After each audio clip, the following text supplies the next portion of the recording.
150వ గాంధీ జయంతి సందర్భంగా love cow mission debate and cow protection and environment ఈ కార్యక్రమాన్ని మరి గౌరవనీయులు పెద్దలు Rahim sir garu, all India chairman గురుమాత శ్రీ రమణ చక్రవర్తుల గారు, ఈ కార్యక్రమానికి చేసినటువంటి పెద్దలు, ఈ చైతన్యపురి కాలనీ అధ్యక్షులు శ్రీనివాస్ రెడ్డి గారు, మరి పొలిటీషియన్, మంచి సేవకులు, ఆధ్యాత్మికులు మిస్టర్ మన నరేందర్ రెడ్డి గారు, రవికుమార్ గారు, అనేక ఎన్నో సేవలు అందించి పబ్లిక్ బ్యాంక్ రంగంలో ఉండి ఈ మధ్యనే వారు పదవీ విరమణ పొందారు. మరి కాలనీల అందరికీ సహాయం అందిస్తున్నటువంటి శ్రీనివాస గారు, ఆల్ ఇండియా బ్రాహ్మణ పరిషత్ అధ్యక్షులు, బ్రాహ్మణ సంఘాల జాయింట్ యాక్షన్ కమిటీ అధ్యక్షులు ఉత్పల బాలసుబ్రహ్మణ్యం గారు, అందరికీ స్వాగతం, సుస్వాగతం.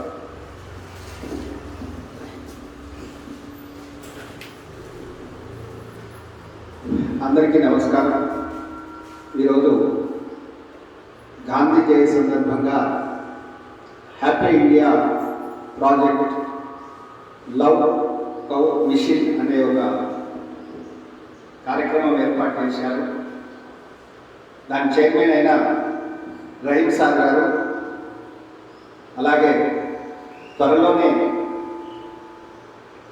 గో ఆశ్రమం ఏర్పాటు చేస్తున్న శ్రీ లక్ష్మీ నారాయణ సేవా సమితి వ్యవస్థాపకురాలు గురుమాత శ్రీ దివ్యరమణ చక్రవర్తుల గారు, అలాగే happy India vice president Telangana state Venkataramana Chakravarthula garu, అలాగే కాలనీ ప్రెసిడెంట్ చైతన్యపురి శ్రీనివాస్ రెడ్డి గారు, అలాగే పొలిటీషియన్ నరేందర్ రెడ్డి గారు, రవికుమార్ గారు, అలాగే సోషల్ వర్కర్ శ్రీనివాస్ గారు అందరి సమక్షంలో ఈ ప్రోగ్రాం చేయడం జరుగుతుంది. అందరికీ తెలిసిన విషయమే, మనం గోవును మన భారతీయ సాధు జంతువుగా, అలాగే దాని యొక్క స్థితిగతులు ఎలా ఉంటాయనేది మన చైర్మన్ గారు వివరిస్తారు. ఎందుకంటే మనం దాని నుంచి మనకి ఏమేమి యొక్క గోమాత నుంచి మనకు వచ్చే ఫలితాలు ఏంటి, అలాగే దాన్ని కాపాడుకోవాల్సిన బాధ్యత ఎంతైనా ఉంది. అలాగే మనం సెంట్రల్ గవర్నమెంట్ కూడా సాధు జంతువు భారతీయ జంతువుగా ప్రకటించాలని కూడా చర్చ జరుగుతున్నది. గోవు చాలా ప్రాధాన్యం మన జీవితంలో. అమ్మ తర్వాత అమ్మలాగా ఆ గోమాతను మనం అలాగే పూజించుకుంటాము. అలాగే సైన్స్ పరంగా కూడా చాలా విషయాలు మా చైర్మన్ గారు దానికి ఒక ప్రాజెక్ట్ తయారు చేస్తున్నారు. గో సంరక్షణ ఎవరైతే చేస్తున్నారో, అదే గోశాలను ఎవరైతే నిర్వహిస్తున్నారో, మనం ప్రభుత్వం నుంచి ఎలాగా ఆ నిర్వహణకు కావాల్సిన ప్రాజెక్ట్స్ అన్ని చైర్మన్ గారి రూపకల్పనలో త్వరలోనే ఇస్కాన్ కన్సల్టెంట్స్ ద్వారా ఏర్పాటు చేయడానికి చైర్మన్ గారే స్వయంగా వచ్చి వారు వివరిస్తారు. వారి మాటల్లో మీరు గోశాల నిర్వహిస్తున్న దాని యొక్క పరిరక్షణ చేస్తున్న వాళ్ళందరూ ఈ లవ్ కౌ మిషన్ ద్వారా త్వరలోనే వివరాలు తెలియజేస్తాము. ఆ నెంబర్లు కూడా ఇస్తాము. మీరు నిర్వహిస్తున్న గోశాలకు సంబంధించిన పూర్తి వివరాలు తెలిస్తే దానికి గవర్నమెంట్ నుంచి వచ్చే ఫెసిలిటీస్ కానీ ఫండ్స్ కానీ ఏమన్నా ఉంటే దానికి ప్రాజెక్ట్స్ చేయాల్సి ఉంటుంది. దాన్ని చైర్మన్ గారు పూర్తిగా వారి మాటల్లో వివరిస్తారు.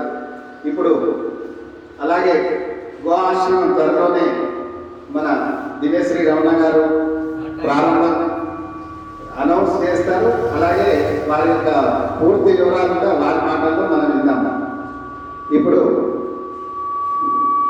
ఇప్పుడు చైర్మన్ గారు మాట్లాడతారు. ధన్యవాదాలు.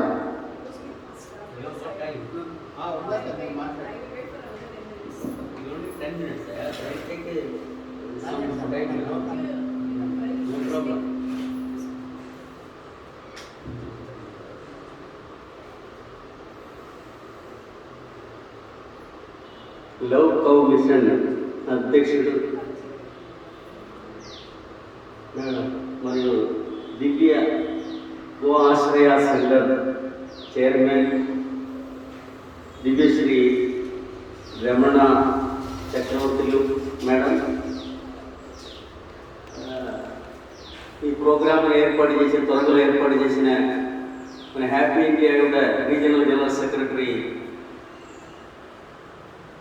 బాలసుబ్రహ్మణ్యం గారు, తెలంగాణ వైస్ ప్రెసిడెంట్ వెంకటరమణ గారు, ఈ కార్యక్రమాల్లో పనిలన్నీ అందజేసి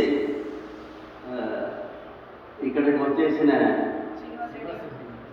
శ్రీనివాసరెడ్డి గారు, పొలిటికల్ లీడర్ నరేంద్ర గారు, రవికుమార్ గారు, మరియు శ్రీనివాస గారు, మిగిలిన అందరికీ నా నమస్కారం. ఈరోజు మన అందరికీ చాలా ముఖ్యమైన రోజు. 152 152nd birth anniversary of Mahatma Gandhi. దానితో తోడుగా లాల్ బహదూర్ శాస్త్రి మాజీ ప్రైమ్ మినిస్టర్ కూడా జన్మదినంగా ఉంది ఈరోజు. ఈ రైతు దినం మన భారతదేశంలో మాత్రమే కాకుండా ప్రపంచంలో అంతా కూడా అందరూ పూజిస్తున్న రోజు. ఒకరు సత్యం మరియు అహింస సిద్ధాంతములు ప్రపంచానికి తీసుకొచ్చిన మహాత్ముడు, ఇంకొకరే జై కిసాన్ జై జవాన్ శ్లోకములు మన అందరికీ భారతదేశానికి ఒక మంచి మార్గదర్శనం ఇచ్చి మంచి సేవ చేసిన వాడు. ఈ ముఖ్యమైన రోజు మనం ఆలోచన వచ్చింది. కొద్ది దినం మన సెంట్రల్ ఎగ్జిక్యూటివ్ మీటింగ్ ఇక్కడ జరిగినప్పుడు భారతదేశంలో కాకుండా ప్రపంచం అంతా కూడా ఆవు కాపాడించాల్సిన ఒక జీవి. ఆ జీవిని అందరిపై ఎన్ని ప్రయత్నాలు చేసినా దాని పేరుతో గొడవలు చచ్చరలు కాక ఈరోజు వరకు మన దేశంలో అది ఒక భవిష్యత్తు, అది మన రెస్పెక్ట్ చేయొచ్చు. గోవుని ఎవరు కూడా కష్టాలు చేయకూడదు, అది ఇబ్బంది పడకూడదు అన్న ఆలోచన అందరిలో తీసుకురావడానికే కుదరలేకపోతుంది. కారణం దాని బ్యాక్గ్రౌండ్లో ఉండిన పొలిటిక్స్, అరాజకలు, ఫైటింగ్ అన్నీ ఉంటుంది. మన దేశంలో ఒక్క విభాగం దేవుడు ఆవునే ఒక గోమాతగా మన భారతదేశంలో హిస్టరీలో అది లింక్ చేసుకుంటూ అదని రక్షణ చేయాలని చెప్పినప్పుడు ఇంకా కొన్ని విభాగంలో వేరే విధంగా అదే ఉపయోగించి ఆవిడ ఇబ్బంది పెట్టిస్తున్న ఒక కాలంలో మనం ఉంటాము. అది రాజకీయాలు కూడా ఇబ్బందులు పెట్టించిన టైంలో ఉంటాము. వీళ్ళిద్దరూ ఈ రెండు గ్రూపులు ఇలా చేసిన అదే టైంలో మనకే తెలుసు. మన సికింద్రాబాద్ అంతా కూడా నేను చూసినాము. ఆవులంతా కూడా రోడ్లు తిరిగి ప్లాస్టిక్లు, పేపర్లు ఎలాగో తినేసి ఎంత అన్యాయంగా అది బతుకు చూసినప్పుడు చాలా బాధపడుతుంది. ఒక సైడ్లో మన గోమాత అని చెప్తున్నాడు, దాని మీద మనకు అందరికీ చాలా ప్రేమ ఉన్నట్టుగా చూపిస్తున్నాడు.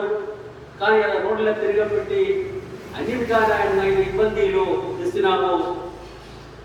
ఒక భారతీయుడికి ఎవరైనా కూడా ఆ జీవి మీద చూపించిన తప్పుడు మార్గం, తప్పు కష్టం మంచిది కాదు. అలాగే మన గోరక్ష కావాలని మనం అందరూ కూడా చెప్పినప్పుడు, దానికోసం ప్రయత్నం చేసినప్పుడు ఇండియా స్వతంత్రమై 72 సంవత్సరాలు అయిన తర్వాత కూడా అనుకున్నారు ఏర్పాటు చేయలేకపోతానని చెప్పినైతే అది సరికాదు. అదే కాకుండా ఇంకొక విషయం పర్యావరణం. మన ప్రపంచంలో వాతావరణ మార్పు మూలం అందరూ ఇబ్బంది పెడుతున్నాము. వర్షం వచ్చిన టైంలో ఎండ వస్తుంది, ఎండ వచ్చిన టైంలో వర్షం వస్తుంది, సైక్లోన్ అలాంటి డిఫరెంట్ టైపులు క్లైమేట్ చేంజ్ వచ్చి అందరూ దాని మూలం ఇబ్బంది పడుతూనే ఉంటాము. దేశమంతా, ప్రపంచం అంతా ఆ పర్యావరణాన్ని కాపాడించడానికి ఎన్నో ప్రయత్నాలు చేసినా కూడా ఈ రోజు వరకు పర్యావరణ రక్షణ చేయడానికి కుదరలేకపోతుంది. ప్లాస్టిక్ చెప్తా ఉన్నాడు. ఒక హోటల్ వచ్చినైతే అన్ని కూడా ప్లాస్టిక్. సరే వీళ్ళు ప్లాస్టిక్లు అన్నిటి కూడా ప్లాస్టిక్ పెరుగుతా తప్ప తగ్గటం లేదు.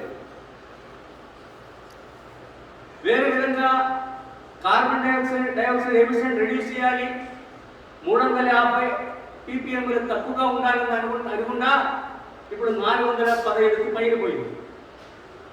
మన మాటలు,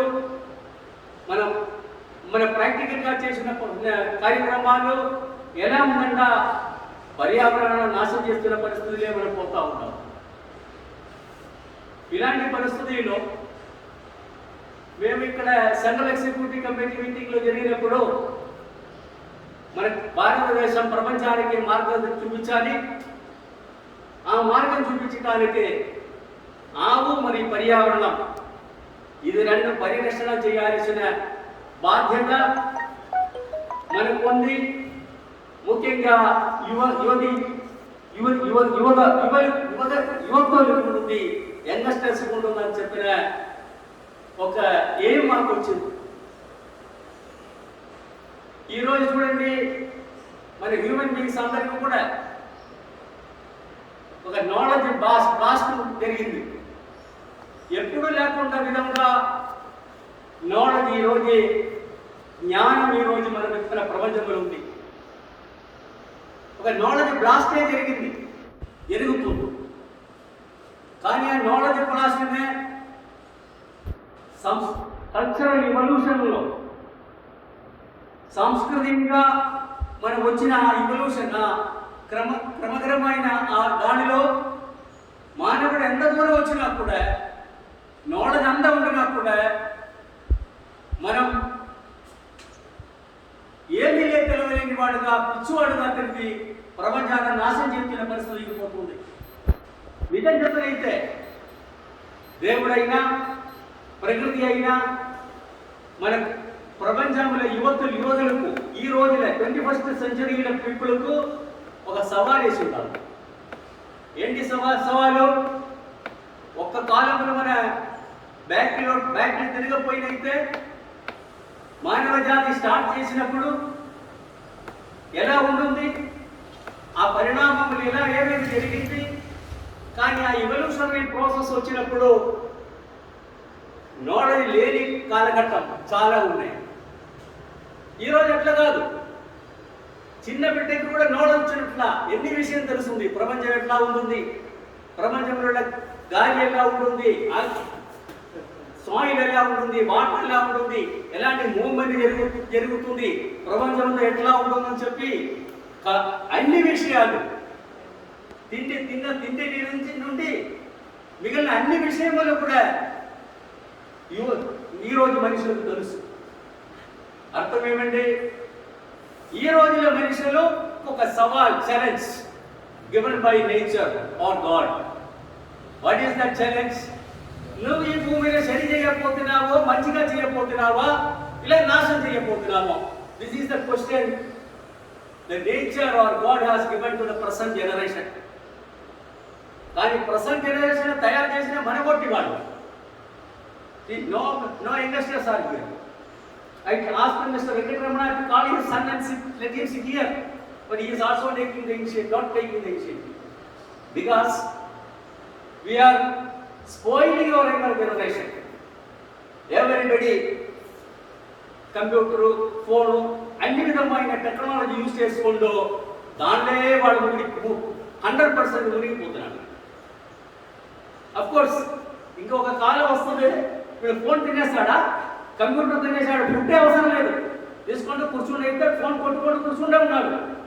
అన్ని ఇది వచ్చేస్తుంది. అప్పుడు మన భవిష్యత్ తరాలు ఏమైపోతుందని చెప్పి మనకు ఆలోచన లేదు. సరియైన దారిని తీసుకురావడానికి మన సిద్ధం లేదు. బయోసిస్టమ్, ఈ బయోసిస్టమ్ ఎట్లా ఉంటుంది, బయోడైవర్సిటీ ఎలా కాపాడించాలి, సింపతిలే, ప్రజలు ఎలా ఉండాలి, భవిష్యత్ తరాలు ఎలా ఉండాలి, దీనికి దారి చూపించాల్సిన మనం నిద్రపోతున్నాం. వాళ్ళ ఏదో చేయడానికి వదిలేశారు. మనం క్లెయిమ్ చేస్తాం మన హెరిటేజ్, మన భారతదేశంలో ఉన్న హెరిటేజ్, మానవ హెరిటేజ్ అన్నీ మాట్లాడుతాము. కానీ యువతి యువకులు మాత్రం మంచి దారికి తీసుకురావటానికి, వాళ్ళకు వచ్చిన జ్ఞానం ఈ ప్రకృతికి అనుకూలంగా మార్పించడానికి, వాళ్ళ శిక్షణ ఇవ్వడానికి కానీ, వాళ్ళకి గైడెన్స్ ఇవ్వడానికి కానీ మన సిద్ధంగా లేదు. ఆ ఒక్క పరిస్థితిలో అది చాలా డేంజర్. మన బిడ్డలకు మనం చేసిన చాలా మన ఫ్యూచర్ లేకుండా చేస్తున్నాము, భవిష్యత్తు లేకుండా చేస్తున్నాము. వాడు దశ షిఫ్ట్ చేసి ఎక్కడికి కూడా పోయినట్లు చేస్తున్నాము. ఈ యొక్క పరిస్థితిలో మన హ్యాపీ ఇండియా అని చెప్పిన ప్రోగ్రామ్ 2 years ముందు మేము స్టార్ట్ చేసినప్పుడు దానికి ఒక నేమ్ ఇచ్చున్న హ్యాపీ ఇండియా అని చెప్పితే మీరు అందరూ అనుకున్నారు ఏదో హ్యాపీ ఇండియా అని చెప్పి. యాక్చువల్లీ అది కాదు, health awareness and personal protection initiative, ఆరోగ్య అవగాహన మరియు వ్యక్తిగత పరిరక్షణ ఉద్యమం. ప్రతి ఒక్క వ్యక్తి కూడా పరిరక్షణ కోసం ఉద్యమం చేయాలని చెప్పి ఏర్పాటు చేసినాము. మన తెలంగాణ ఐక్యం మన దేశానికి మొత్తం మొదటి రీజనల్ జనరల్ సెక్రటరీ గారుగా మన బాలసుబ్రహ్మణ్య గారు, ఉప్పాల బాలసుబ్రహ్మణ్య గారు ఉన్నారు. ఇక్కడ నేను 10 months ముందు ఇక్కడ వచ్చినప్పుడు మంచి ఒక కార్యక్రమం ఇక్కడ జరిగింది. హ్యాపీ ఇండియా నేషనల్ అడ్వైజర్గా మేడం దివ్యశ్రీ మేడం గారు ఉన్నారు. సో ఈ యొక్క ప్రోగ్రాములో మన ఏమేమిటంటే ప్రతి ఒక్క మనుషులకు, ప్రతి ఒక్క కుటుంబానికి అక్కడ వాళ్ళ రక్షణ ఏర్పాటు చేయాలి. రక్షణ ఏంటి? మాటలతో కాదు, వాళ్ళు చేసిన పనులు, వృత్తిలు, వాళ్ళు నడిచిన ఇండస్ట్రీలు, వాళ్ళు చేసిన బిజినెస్లు, వాళ్ళు చేసిన వ్యవసాయములు, ఇదంతా కూడా వాళ్ళకు ఉపయోగమైనట్లు చేసిన ఒక్కటే కాకుండా ఈ ప్రకృతికి నాశనం చేయకుండా ప్రకృతి పరిరక్షణ చేసినట్ల మనం చేసు, వాతావరణ మార్పు సమస్యకు పరిష్కారం చేసు, ఈ ప్రకృతి మానవ జాతికే కాకుండా ఈ బయోడైవర్సిటీకి మొత్తం కాపాడించినట్ల కాలంలో నిలనాటినట్ల చేయాలని చెప్పిన ఉద్దేశంతో మేము ప్రారంభించినాము. దండ కార్యక్రమాలు, చాలా కార్యక్రమం డిఫరెంట్ ప్లేసెస్లో జరుగుతుంది. ముఖ్యంగా రైతులకు కాన్సన్ట్రేట్ చేసిన స్పెషల్ ప్రోగ్రామ్ మేము స్టార్ట్ చేసి ఉన్నాము. రీసెంట్గా లాభసాటి వ్యవసాయం, విషరహిత ఆహారం, అందరికీ విషరహిత ఆహారం అందుబాటుకి రావాలి, వ్యవసాయం లాభసాటిగా ఉండాలని చెప్పి కార్యక్రమం స్టార్ట్ చేసి ఆ పనిని చాలా తీవ్రంగా మనం చేస్తూనే ఉంటాము, ముందుకు పోతూ ఉంటాము. దానితో పాటు నేను ఫస్ట్ ఇక్కడ వచ్చినప్పుడు ఈ మేడంని చూసినప్పుడు నేను చెప్పిన మేడం గారు గోశాల స్టార్ట్ చేయండి చెప్పిన మేడం, వెంటనే గోశాల స్టార్ట్ చేస్తామని చెప్పి నాకు హామీ ఇచ్చినాను. ఎనివే దాదాపు 10 నెలల అక్కడే వెళ్ళిపోయింది. కానీ కూడా గుర్తొచ్చింది, సంభవాభి ఇంకే టైం వచ్చినప్పుడే అవుతుందో మేడమే చెప్తాడు, కానీ టైం ఇప్పుడే వచ్చింది. అందువల్ల లాస్ట్ వీక్ వచ్చినప్పుడు మనం ఇక్కడ ఒక ఆశ్రమం స్టార్ట్ చేయాలి, అందరికీ గోశాల డైరెక్షన్ ఇవ్వాలి అని చెప్పి మనం ఆలోచన చేసి ఒక మంచి పేరు దీనికి పెట్టినాము, దివ్యశ్రీ గో ఆశ్రయ. అన్ని గోవులకు ఇక్కడ మీ గుడిలో ఉన్న గోవులకంతా కూడా ఆశ్రయంగా ఉన్నాడు మేడం. ఎప్పుడైతే ఇక్కడ ఉండాలి కదా, హ్యాపీగా she loves the cow so much.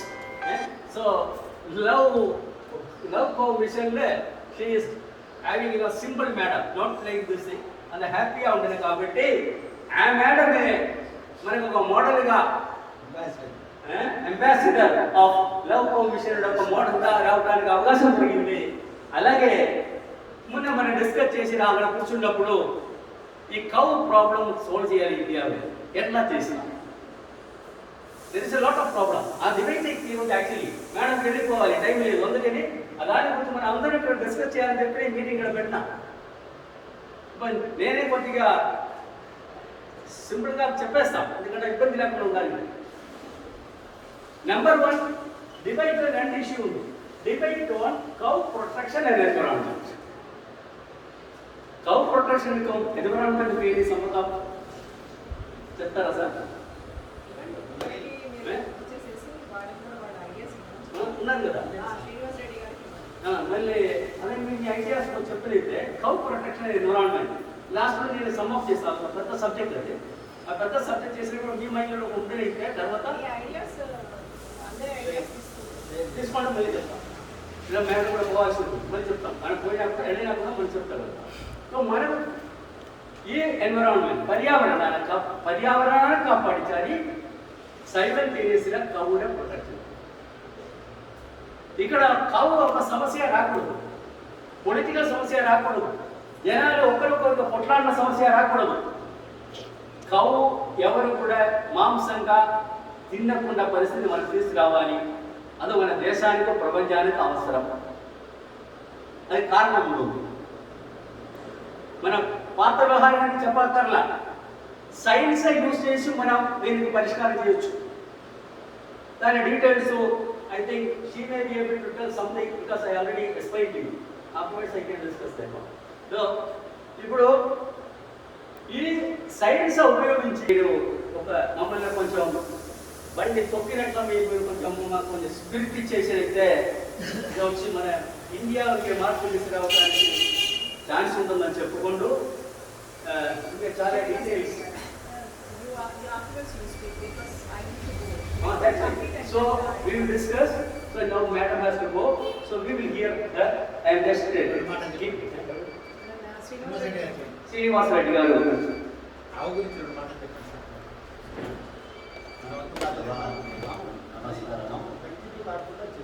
ఆవులు జాతీయ జంతువులు. ఆవు ఎప్పుడు ప్లాస్టిక్ కానీ ప్లాస్టిక్ పేపర్ కానీ మనం తయారు చేయాలి. ఆవును ఎప్పుడు సాధు జంతువుగా మనం గౌరవించి చాలా సాధు జంతువుగా ఎప్పుడు సాధు జంతువుగా చూడాలి. ఏంటంటే చెప్పేది ఈ పట్టిక వాళ్ళ దగ్గరికి పోకుండా మనం దాన్ని ఆవును జాగ్రత్తగా చూసుకొని మనం సాధు జంతువులను చూసుకున్నట్లయితే దాని గురించి చాలా ప్రాబ్లమ్స్ సాల్వ్ అవుతాయి. ఈ మధ్య చాలా ప్రాబ్లమ్స్ పట్టికలతో జరుగుతున్నాయి. అది జరగకుండా మొత్తం మనం సాధు జంతువులను చూడాలని కోరుకుంటున్నాం. ముందుగా 152వ గాంధీ జయంతి హ్యాపీ ఇండియా చైర్మన్ గారైన రహీం గారు, అలాగే విజయశ్రీ రమణ చక్రవర్తులు మేడం గారు, అన్నాచార్య గారు, బాలసుబ్రహ్మణ్యం గారు, శ్రీనివాస్ రెడ్డి గారు, రవికుమార్ గారు, శ్రీని గారు, ఈరోజు లవ్ మిషన్ అంటే గోవు జాతీయ ప్రాణిగా ప్రకటించాలని మనం అందరం కోరుకున్నాము. అమ్మ తర్వాత అమ్మ గోమాత గురించి మేము మా గుడి నరసింహస్వామి గుడి వైస్ చైర్మన్ మేము ఒక 4-5 సంవత్సరాల నుంచి గోవులను మేము పర్యవేక్షణలో ఉన్నాము. గోవు అంటే నాకు కూడా చాలా ప్రేమ. మాకు వ్యవసాయం ఇంటి దగ్గర ఉండేవి ఇదివరకు గోవులు. అలాగే గోవు జాతీయ ప్రాణిగా ప్రకటించాలని ఎన్నో ఉద్యమాల్లో కూడా మేము పాల్గొన్నాం. ఒకరోజు అమ్మగారు మేము అంతా ఎల్వీ నగర్ చౌరస్తాలో అరెస్ట్ అయ్యి రాస్తారోకోలో పాల్గొన్నాము. ఇంకా ఎన్నో కార్యక్రమాలు చేసినాము. కానీ యువ తులసి ఫౌండేషన్లో నేను ఒక మెంబరు, శ్రీనివాస్ కూడా ఒక మెంబర్. మేము ప్రతి కార్యక్రమం చేస్తున్నాం. ఇప్పుడు 31st రోజు తిరుపతిలో కూడా ఒక ప్రోగ్రాం ఉన్నది. దీని గురించి ఆవును గురించి ఎవరు ఏదంటున్నా ఆవును జాతీయ ప్రాణిగా ప్రకటించాలి. అక్కడ వరకు మనం కొట్లాడదాం. ప్లస్ మనము ఆవును ఈ మన అందరం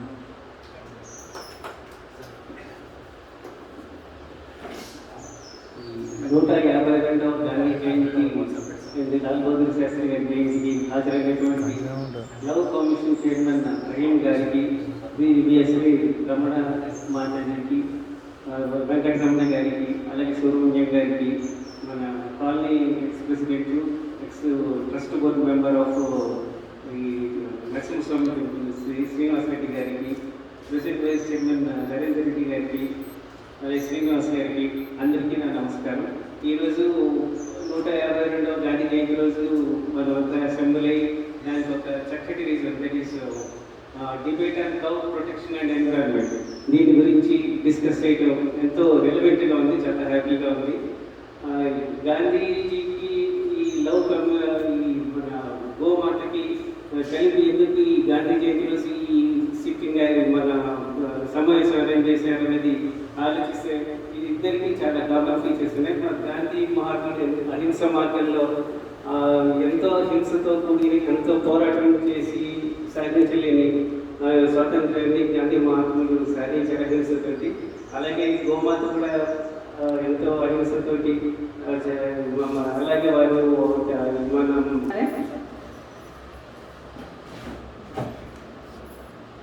కాలనీ నుంచి వచ్చిన పొలిటికల్ లీడర్స్, సేవకులు, సంఘ సేవకులు, అలాగే బ్రాహ్మణ సంఘ సేవకులు, రహీం గారు, ఇండియాకి సేవ చేయాలని వచ్చిన రహీం గారు అందరికీ ఆహ్వానం. లవ్ ఫర్ కౌ అనేది నేను దాదాపు 12 సంవత్సరాల నుంచి గోశాల స్థాపించాలి, నిర్వహించాలి అనే కళ నాకు 15 సంవత్సరాల నుంచి ఉంది. అయితే సరి అయిన స్థలము, సమయం రాక ఈ రోజులో ఆగడం జరిగింది. రహీం గారు వచ్చిన తర్వాత మీరు ఎప్పటి నుంచో ఇది ఆశిస్తున్నారు కాబట్టి ఇది పూర్తి చేద్దాం, నేను మీకు పూర్తిగా సహకారం చేస్తాను అని. సహకారం చేస్తాను అని ముందుకు వచ్చిన వ్యక్తులు ఇప్పటివరకు ఎవరూ లేదు. ఎవరైనా చేస్తారా సరే అని విని వెళ్ళిపోయేవాడే ఎక్కువ మంది.